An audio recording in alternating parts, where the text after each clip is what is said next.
Dernière nouvelle 24 heures.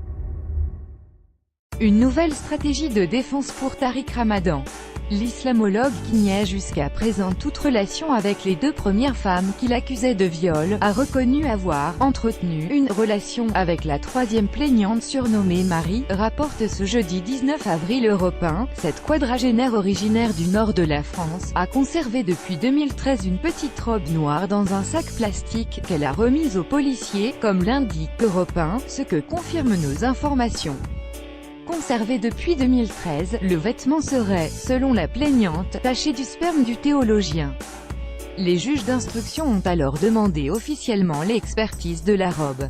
Ce vêtement pourrait contraindre Tariq Ramadan à faire sérieusement évoluer sa ligne de défense, lui qui jusqu'ici niait la moindre liaison extra-conjugale.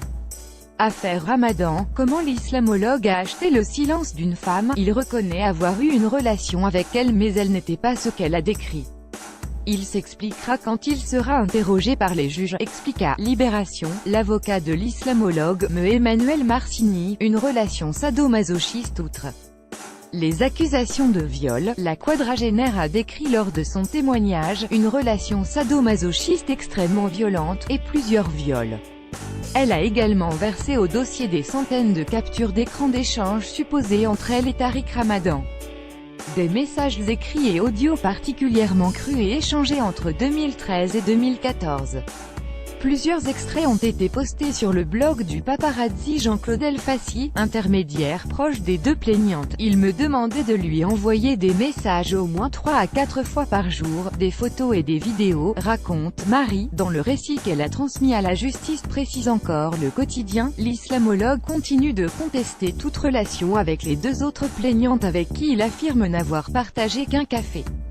En parallèle, une citoyenne américaine et une Suisse ont engagé des poursuites contre l'islamologue, dénonçant également des viols.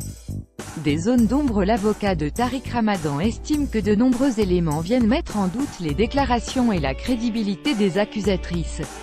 Une amie de Enda Ayari, la première femme à avoir porté plainte contre l'islamologue, a notamment affirmé aux enquêteurs l'avoir trouvé tout à fait normal, voire épanoui, au lendemain des faits dénoncés.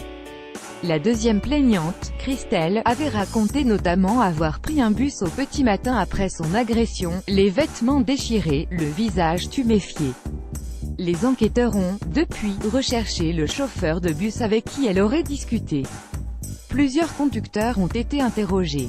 Aucun pour l'instant affirme se souvenir de cette scène qui remonte à 2009, souligne encore Europe 1. MC.